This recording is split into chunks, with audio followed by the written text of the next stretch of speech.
चलिए आज के इस वीडियो में हम लोग देख लेते हैं जो बच्चे अभी जल्दी ही 17 जुलाई को नीट का एग्ज़ाम दे चुके हैं, नीट 2022 का। और जैसा कि पेपर सबके लिए ही टफ था तो बहुत सारे बच्चों का स्कोर उतना अच्छा नहीं आया। तो बहुत सारे बच्चे प्लान कर रहे हैं कि वो नीट 23 के लिए प्रिपेयर करें, तो कैसे करें और क्या उनको करना भी चाहिए या नहीं करना चाहिए। मन में बहुत सारे थॉट्स आ रहे हैं कि रिपीट करना सही भी रहेगा या नहीं रहेगा सही। तो उन्हीं के बारे में थोड़ा सा बात करेंगे। अक्सर ऐसा होता है कि बच्चे रिपीट तो करते हैं लेकिन कभी कभी जजमेंट लेते लेते बहुत टाइम लग जाता है। तो ये भी एक पॉइंट हो जाता है कि फिर आप बचे हुए टाइम तो कुछ लिमिटेड ही है, उस टाइम में कैसे आप अपने आप को मैनेज कर पाएंगे। तो आपको रिपीट करना चाहिए या नहीं करना चाहिए, उन्हीं के बारे में कुछ छोटे छोटे पॉइंट्स मैंने बना रखे हैं कि क्या आपको रिपीट करना चाहिए, शुड आई रिपीट, आप अपने आप से पूछिए। तो रिपीट करने का प्लान अगर आप बना रहे हैं तो ये कुछ इंपॉर्टेंट पॉइंट्स हैं। अगर आप इसको बदल सकते हैं तभी आपको रिपीट करना चाहिए, नहीं बदल सकते माफ़ करिए, आप रिपीट करने से कभी सिलेक्शन नहीं ले पाएंगे, क्योंकि आप कुछ बदलेंगे नहीं तो कुछ बदलेगा भी नहीं। जैसे लास्ट ईयर का रिजल्ट रहेगा वैसे ही रिजल्ट आपका रह जाएगा। तो सबसे पहले कि आप कुछ इंपॉर्टेंट हैबिट्स हैं जिनको आपको बदलना ही पड़ेगा कि आप अपने फ्रेंड सर्कल को चेंज कर पाते हैं कि नहीं। खास करके वो फ्रेंड सर्कल जो आपके प्रॉब्लम को नहीं समझते हैं। जैसे अभी आपका सिलेक्शन नहीं हो रहा है तो बहुत ज़रूरी है कि आप समझ रहे होंगे कि कौन कौन से फ्रेंड्स आपके लिए सही हैं। और सिलेक्शन नहीं हो रहा है इसका ये मतलब नहीं कि जो आपके साथ मिल करके अभी पार्टी कर रहा हो हैं वो अच्छा फ्रेंड हो गया। आप समझिए कि आप अगर डॉक्टर बनना चाहते हैं तो कुछ सिलेक्टेड सब चीज़ें तो नहीं मिल सकती ना, कि आप सारे फ्रेंड का बर्थडे भी मनाते रहेंगे और बढ़िया चिल करते रहेंगे और आपका सिलेक्शन भी हो जाएगा। तो आपका क्यों नहीं सिलेक्शन हुआ और आगे सिलेक्शन लेना चाहते हैं रिपीट करके, तो फिर क्या करने पड़ेंगे, तो कुछ लिमिटेड फ्रेंड्स रखने पड़ेंगे, ठीक, सारे फ्रेंड्स नहीं। अब ऐसा नहीं कि हमारे पास 100 फ्रेंड्स हैं लेकिन जब हमें ज़रूरत है कि तो किसी की भी नहीं है। तो ये फ्रेंड सर्कल जितना छोटा हो, जितनी कम बातें हों, उनको भी बता के रखिए कि आप हमारे अगर रियल में फ्रेंड्स हैं या कुछ भी जैसा चल रहा है आपका, तो वो आपके लिए थोड़ा वेट कर लें। जब अपना सिलेक्शन हो जाएगा, डॉक्टर बन जाएंगे, फिर उनसे बातचीत चलेगी अच्छे से। तो ये पहले आपको देखना है कि क्या आपके फ्रेंड्स रियल वाले हैं या जस्ट ऐसे ही टाइम पास। दूसरा है कि आप जो सोने का तरीका है ना, कि क्या उतने ही सोते रहोगे 24 घंटे, कहीं भी पढ़ने जाते हो तो वहाँ भी सो रहे हो, घर में भी सो रहे, पढ़ रहे हैं लेकिन अच्छे से पढ़ाई नहीं कर पा रहे। तो ये सोने के तरीके में आप क्या 5-6 घंटे सो करके अच्छे से एक्टिव रह सकते हैं। 5-6 घंटे मतलब एक साथ रात में 5-6 घंटे सो लिया, उसके बाद 30 मिनट का आप अगर दिन में भी सो लेते हैं कोई दिक्कत नहीं है। लगभग 7 घंटे की नींद अगर आप लेते हैं तो कोई दिक्कत नहीं है। 24 घंटे में 7 घंटे सो लिए, बचे हुए घंटे आप अपने एक्टिवली काम कर सकते हैं क्या। तो ये पंक्चुअल होना चाहिए, ऐसा नहीं कि किसी दिन पूरा दिन रात सो रहे हैं, किसी दिन पूरा दिन रात पढ़ रहे हैं, फिर वही तबीयत खराब होगी और दिक्कत हो जाएगा। फिर थर्ड पॉइंट है कि आप अपने थिंकिंग प्रोसेस में चेंज ला पाएंगे। थिंकिंग प्रोसेस में चेंज ला पाने का मतलब है कि क्या एक बार आपने डिसीजन लेकर के, जैसे लास्ट ईयर आपने किया होगा कि बीच में कभी लगता है कि हम सिलेक्शन ले लेंगे, कभी लगता है नहीं लेंगे सिलेक्शन, कभी पढ़ाई शुरू कर दिया, कभी पढ़ाई छोड़ दिया।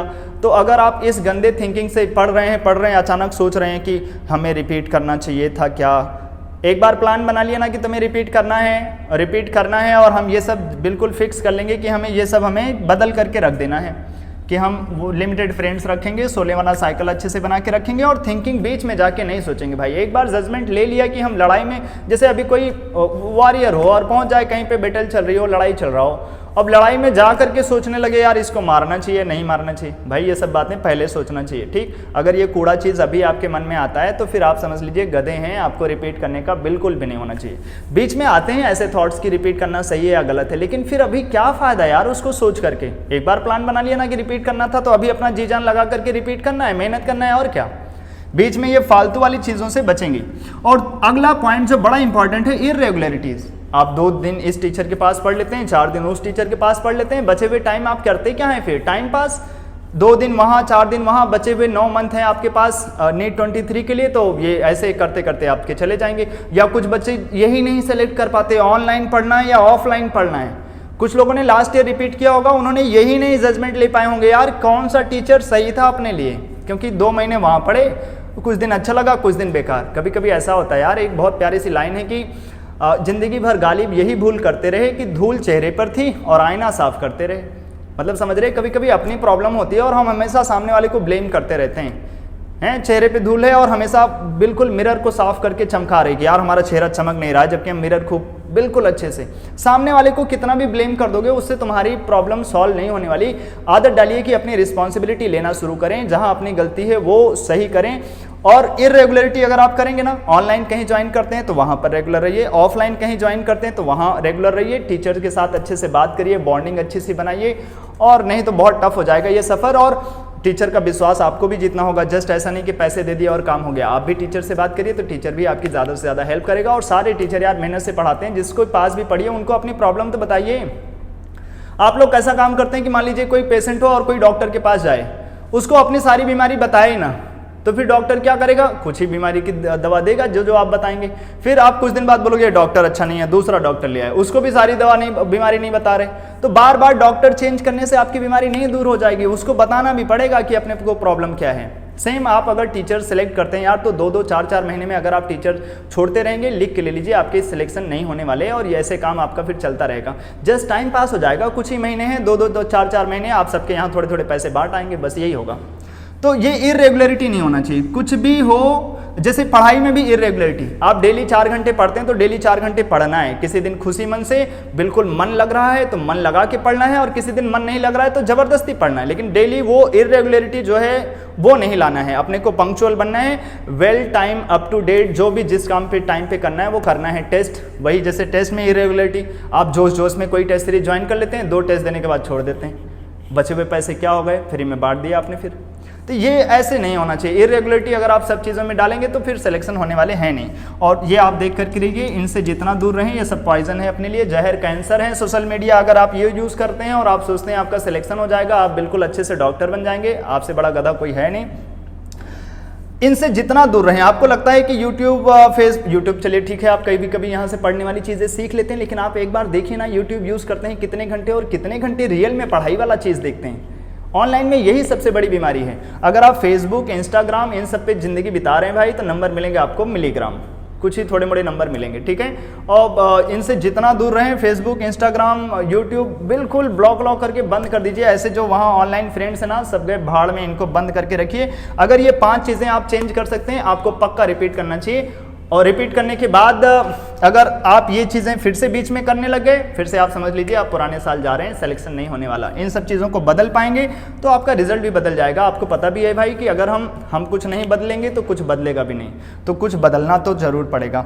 तो ये पॉइंट्स अगर आप चेंज कर सकते हैं तो आपको रिपीट करने का डिसीजन ले लेना चाहिए। अब रही बात कि अगर आप रिपीट करना चाहते हैं तो क्या इंपॉर्टेंट पॉइंट्स, कैसा प्लान होना चाहिए, वो मैं तुम्हें आपको बता देता हूँ। तो आप सबसे पहले देखिए कि आपका नीट 2022 में एक्सपेक्टेड स्कोर क्या आ रहा है। कुछ बच्चे ऐसे होंगे कि जो नीट का एग्जाम दिए थे होंगे, लेकिन वो फर्स्ट टाइम नीट का एग्जाम दिए, पहले से उन्होंने कोई प्रिपरेशन नहीं लिया था, जस्ट ऐसे कैजुअली दे दिया फटाक से टिक टिक टिक करके, हाँ, तो उनके नंबर कुछ आ गए 300 से कम।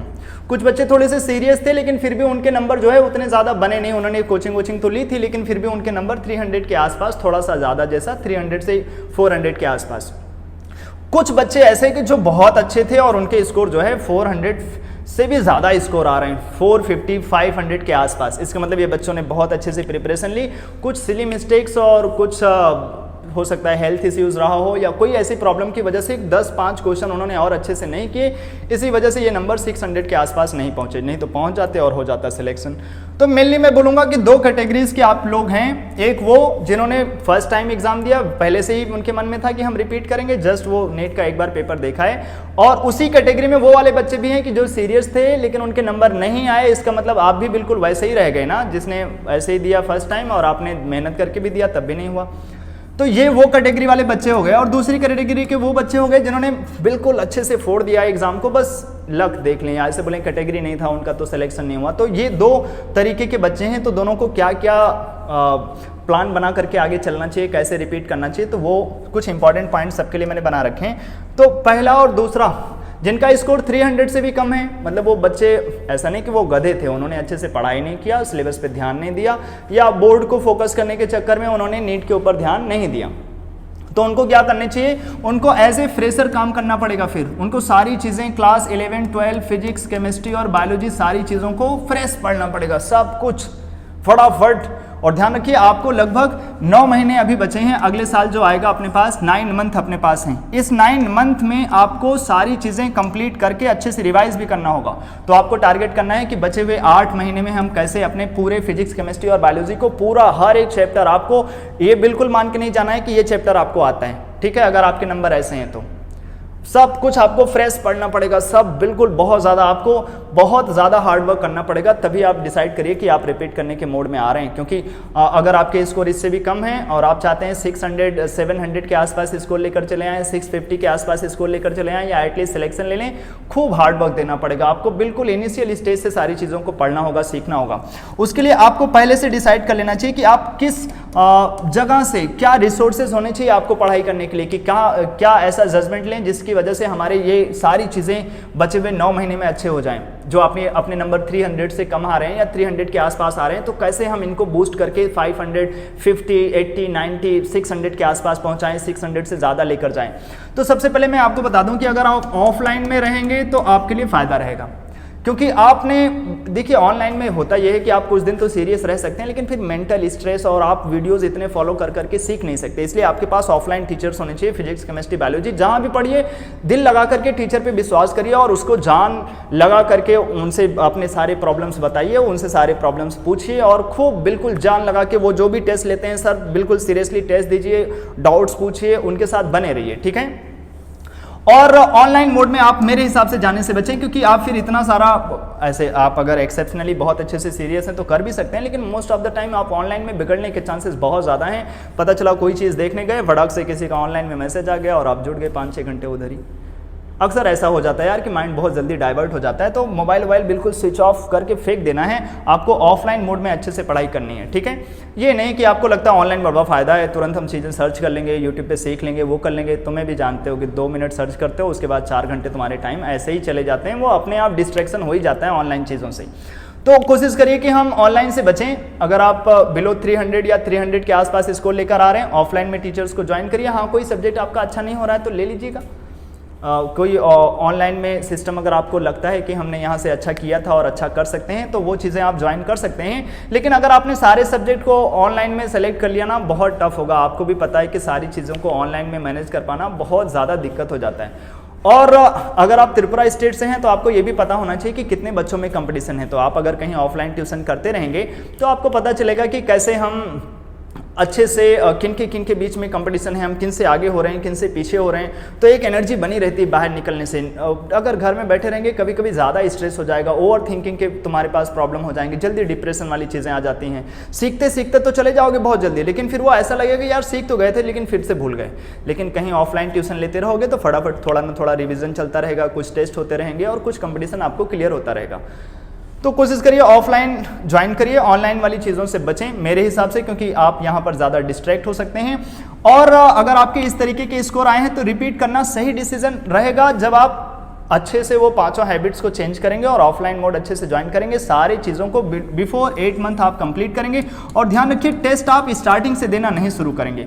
जब आप चीज़ें सीख लेंगे तब आपको टेस्ट देना है, क्योंकि अभी तो आपके नंबर ऐसे आ रहे थे स्टार्टिंग से कि आप ब्लाइंडली टेस्ट देना शुरू कर दोगे। कभी कभी टेस्ट देना एक गंदा डिसीजन भी होता है, क्योंकि आपने वो टॉपिक सीखे ही नहीं है तो 3 घंटे जाकर के जस्ट टाइम पास करोगे। उस 3 घंटे में चाहते तो कम से कम 1-2 चैप्टर अच्छा कर सकते थे। इसलिए स्टार्टिंग में आप बहुत ज़्यादा पढ़ाई पर ध्यान दीजिए, बहुत ज़्यादा, ठीक है। स्टार्टिंग के 3-4 मंथ के बाद आपको टेस्ट पे फोकस करना चाहिए। फिर जैसे जैसे सिलेबस होता जाए या जहाँ भी आप ट्यूशन ले रहे हैं वहाँ के टेस्ट को आप ध्यान देते चलिए, जो जो खबर होता चला जाए। लेकिन पहले आपको बहुत फास्ट मोड में खूब सारी पढ़ाई कर लेनी है, ठीक है। और टेस्ट आपको बाद में तो जितने ज़्यादा टेस्ट देने को मिले वो तो करना ही है, क्योंकि टेस्ट से बचते नहीं हैं, लेकिन स्टार्टिंग से नहीं। सेम कैटेगरी एबव 300 और उनके लिए भी रहेगा कि आप लगभग वैसे ही हैं। एबव 300 का मतलब मैंने बोल दिया था कि मान लो वो बच्चे जिन्होंने मेहनत किया था लेकिन नंबर अभी भी 300 के आसपास ही आए। मान लो फर्स्ट टाइम रिपीटर थे, गांव में रहते थे, फर्स्ट टाइम सिटी आए, पता नहीं चला कि कैसे कैसे पढ़ना है। अभी उनके पास आइडिया लग गया कि हाँ ऐसे ऐसे पढ़ने से अच्छा रहेगा, तो हम अगले साल ये चीज़ों को चेंज करके अपने को बदल लेंगे। तो सेम तरीके की आपके पास भी एटीट्यूड होनी चाहिए कि सारी चीज़ों को हमें सीखना है और पहले कॉन्टेंट को अच्छे से बार बार रिवाइज करके अच्छा कर लेना है। फिर अब वो बच्चे जिनके स्कोर पहले से 400 प्लस हैं, 500 के आसपास आ रहे हैं, कैटेगरी नहीं है उनके पास अच्छे से, मतलब कोई रिजर्वेशन जैसा नहीं है और उनका सिलेक्शन नहीं हो पाता, तो क्या करें वो। तो ध्यान रखिए हमेशा एक चीज़ आपके पास होनी चाहिए कि अगर आपके इतने नंबर आए हैं तो आपके बहुत सारे चैप्टर अच्छे हैं। सबसे पहले आप वो अच्छे चैप्टर के कंटेंट निकाल कर रखिए कि आपको क्या क्या अभी भी बड़े टॉपिक अच्छे लगते हैं। वो चैप्टर्स का रिवीजन आपके पास खूब होना चाहिए। आप स्टार्टिंग से टेस्ट दे सकते हैं, क्योंकि जितने ज़्यादा टेस्ट देंगे उतना ही आपके लिए हेल्पफुल रहेगा। और जो रिवीजन किन टॉपिक का जो आपको आता है, और आप अपने फिजिक्स, केमिस्ट्री और बायोलॉजी में से उन जोन्स को बैठ करके 4-5 दिन अच्छे से ढूंढिए कि क्या चीज़ अभी भी वीक रह गया, ठीक है। ऐसा नहीं कि जो आपके अच्छे थे वो अगले साल वहां से आप स्कोर कर ही पाएंगे, वो भी तो पढ़ना पड़ेगा, क्योंकि अगले साल वो टॉपिक में से वो क्वेश्चन आएगा कि नहीं आएगा, ये ऐसा है नहीं ना कि हो सकता है कभी कभी कोई टॉपिक अच्छा होता है लेकिन वहां से एग्जाम में नहीं होते। तो जो अच्छे हैं उनको रिवीजन करते रहना है, और जो अच्छे नहीं हैं उनको अभी से ढूंढ लेना है। अक्सर रिपीटर ऐसी गलती करते हैं कि वो पूरा साल बीत जाता है और वो ढूंढ नहीं पाते कि हमारे क्या पॉइंट वीक थे, और वो एक साल में मतलब 8-9 महीने में वो उसे अच्छा कर पाए या नहीं कर पाए। तो ये आप सारे सब्जेक्ट फिजिक्स में, केमिस्ट्री में, बायोलॉजी में ढूंढिए कि क्या चीज़ आपका स्ट्रॉन्ग जोन है, उनको रिवीजन में डालेंगे, और इसके लिए आप 1-2 दिन मेहनत करिए और सारे चैप्टर्स में ज्ञान लगाइए। अगर आप जनरल कैटेगरी के हैं तो किसी भी सब्जेक्ट को छोड़ने से बचें, सारे सब्जेक्ट आपको पढ़ने पड़ेंगे। जैसे इस बार हुआ ना, बायोलॉजी टफ कर दिया आपको, फिर फिजिक्स और केमिस्ट्री में बहुत सारा स्कोर गेन करना ही था, और मैं तो बोलूँगा बायोलॉजी और केमिस्ट्री दोनों को बहुत लेंदी कर दिया, इस वजह से ही लोगों को तो बहुत प्रॉब्लम होना। इसलिए आपको सारे सब्जेक्ट पे फोकस करना है, सबके वीक जोन्स निकालने हैं, और आप ऑनलाइन मोड में भी पढ़ाई कर सकते हैं अगर आपके नंबर ऐसे आ रहे हैं। हाँ, लेकिन अगर आप ऑफलाइन कोई एक भी कोचिंग ऑफलाइन ले लेंगे तो थोड़ा सा बॉडी जो है अच्छे से काम करता रहता है। सारे सब्जेक्ट ऑनलाइन में फिर से वही स्ट्रेसफुल रहेंगे, लेकिन अगर आप किसी एक पर्टिकुलर सब्जेक्ट को, 2 सब्जेक्ट को ऑनलाइन में मैनेज कर लेते हैं तो चलता है, क्योंकि आपको बहुत सारे टेस्ट देने हैं, बहुत सारा रिवीजन करना है, घर पे बहुत सारा टाइम लगाना है, और ध्यान रखना है कंपटीशन किनसे करना है। जो 2 साल से बिल्कुल जान लगा के पढ़ते हुए आ रहे हैं उन बच्चों को आपको पीछे करना होगा ना, फ्रेशर को, तभी तो आप ले पाएंगे जगह। और ध्यान रखिए, ऐसा नहीं समझिए कि आप 3 साल से पढ़ रहे हैं, आपको फिर से फ्रेश स्टार्ट करके सारी चीज़ों को रिवीजन करना पड़ेगा, वीक जोन्स को अच्छे करने पड़ेंगे। ठीक है, टेस्ट आप स्टार्टिंग से दे सकते हैं, खूब सारे टेस्ट दे सकते हैं, और यही आपको अच्छा बनाएगा। और ध्यान रखिए, टाइम हमेशा एक जैसा नहीं रहता। आज अगर चेहरे पे उदासी है तो एक टाइम पे चेहरे पे हंसी भी आएगी, मेहनत रंग लाएगी यार, एक टाइम पे सिलेक्शन भी होगा अगर आप अच्छे से ये चीज़ें फॉलो करते हुए चले गए तो। और अगर मैं थोड़ी सी बातें बोलूँ तो और क्या चीज़ होना चाहिए, अपने आप को मोटिवेटेड रखना है यार, बीच में डिस्ट्रैक्ट ना हो जाएं, चीज़ों से इधर उधर भटके नहीं, किसी फ्रेंडशिप में, रिलेशनशिप में, इन सब चीज़ों से बचें। अपने आप को ज़्यादा से ज़्यादा फोकस रखें किसी पर्टिकुलर पॉइंट पे, अपने एम पे। Work hard in silence and let your success be your noise. जब 2023 आएगा तो वो पड़ोसी जो अभी आपको बुरा बोल रहे हैं, जब सिलेक्शन होगा ना तो वही पड़ोसी आपके एग्जाम्पल देंगे अपने बच्चों को कि देखिए बेटा ने कितना मेहनत किया और इसको लेकर चलाया। तो हर दिन एक जैसा नहीं रहता, अगर आप अच्छे से हार्डवर्क करेंगे तो आपके सिलेक्शन बने अच्छे हो जाते हैं। और बहुत सारे लोग बोलते हैं सर सिलेक्शन नहीं हुआ तो क्या होगा। देखो हमेशा ही यार, 2 सिक्का तुमने उछाला है तो हेड टेल आने के तो चांस हैं ही। अगर आप लड़ाई में जा रहे हैं तो जीतने और हारने के तो चांस हैं ही। लेकिन अगर आपने कभी कभी ऐसा होता है कि मोस्ट ऑफ द टाइम अगर फ्यूचर में आप कभी चले गए, मान लीजिए आपने अभी प्राइवेट कॉलेज ले लिया और रिपीट नहीं किया, तो क्या होगा लाइफ में आगे जा करके यही सोचोगे यार अगर मैं कर लेता थोड़ा रिपीट, यार अपनी जान लगा देता, क्योंकि मैंने पहले जान नहीं लगाया था, अच्छे से अपने लिए प्रिपेयर नहीं किया था। और रिपीट करके अगर आपने बढ़िया सा कॉलेज में चले गए, जो आपको चाहिए थे, कुछ अच्छे गवर्नमेंट कॉलेज, पैसे भी बच जाएंगे बहुत सारे, और आप मोस्टली मतलब दिल से तो खुश रहेंगे कि इतने सारे जो हम चाहते थे कम से कम वो तो कर रहे हैं। तो बच के रहिए कि प्राइवेट कॉलेजेस में बहुत सारे पैसे लग जाते हैं, और ऐसा नहीं है कि तुम MBBS कर लोगे तो पैसे ऐसे बह रहे होंगे, तुम कहीं से भी पैसा उठा लाओगे। तो कभी कभी रिपीट करना, या पेरेंट्स के प्रेशर की वजह से लोग इधर उधर प्राइवेट में चले जाते हैं, लेकिन प्राइवेट सेक्टर से अब इतने सारा पैसा लग जाता है, फिर उसको रीगेन करना, फिर से उनको लेकर आना, पैसा बहुत टफ रह जाता है भाई। तो कोशिश करें कि हम हार्ड वर्क करके अपने पुराने रिजल्ट को अच्छा रिजल्ट करके दे पाएँ। इस वीडियो से आप लोगों को शायद कुछ हेल्प मिला होगा कि हमें क्या करना चाहिए, कैसे थॉट प्रोसेस रखने चाहिए। और एक चीज़ और ध्यान रखिए, डिसीजन लेते लेते बहुत देर नहीं कर दीजिए। हाँ, बहुत देर कर देंगे तो कभी कभी ऐसा होता है कि लेट में लिया हुआ डिसीजन ना लेने के बराबर जैसा है। कभी कभी होता है ना, वो IPL में मैच चलता रहता है, या इंडियन क्रिकेट टीम में पता चला वो DRS वाला सिस्टम आता है, कि DRS नहीं क्या बोलते हैं वो, तुरंत ही रिव्यू वाला सिस्टम होता है ना। तो जब उन्होंने रिव्यू लिया, पता चला रिव्यू लेते समय 10 सेकंड का टाइम हो, डिसीजन लेते लेते 10 सेकंड चला गया, तो वो ऐसा हो जाता है, जाओ भाई अभी तुम रिव्यू नहीं ले सकते। तो कुछ पर्टिकुलर टाइम ऐसा है कि जिसमें आप बैठ करके अकेले खुद से बात करिए कि क्या हम ये चीज़ें बदल सकते हैं, अपने आप को अच्छा कर सकते हैं, क्या हम वेल पॉइंटेड हो सकते हैं, जैसे पॉइंटेड हमें पढ़ाई करनी है वो कर सकते हैं, क्या बचे हुए 8-9 महीने में कर सकते हैं। तो आपको बिल्कुल रिपीट करने का डिसीजन आपका गलत नहीं रहेगा, सारे सब्जेक्ट पे फोकस करते रहना है। और नहीं तो आप अपने आप से खुद ही जजमेंट लेकर के देख सकते हैं, पेरेंट्स से बातें कर सकते हैं कि क्या करना चाहिए। वीडियो से आपको शायद कुछ सीखने को मिला हो, और कुछ इन्फॉर्मेशन चाहिए फटाफट कमेंट कर सकते हैं। एक छोटी सी जानकारी मैं बता सकता हूं कि हम लोग भी रिपीटर्स के बैचेस 1 अगस्त से स्टार्ट कर रहे हैं, और खास करके केमिस्ट्री सब्जेक्ट। हाँ, तो फटाफट वो बच्चे जो इंटरेस्टेड हो वो ज्वाइन कर सकते हैं। और 1 अगस्त से हम लोगों की ऑफलाइन क्लासेस साथ में ऑनलाइन क्लासेस स्टार्ट होने वाली हैं। आज के इस वीडियो में इतना रखते हैं, अगले वीडियो में फिर से मिलेंगे किसी नई जानकारी के साथ। तब तक के लिए बाय।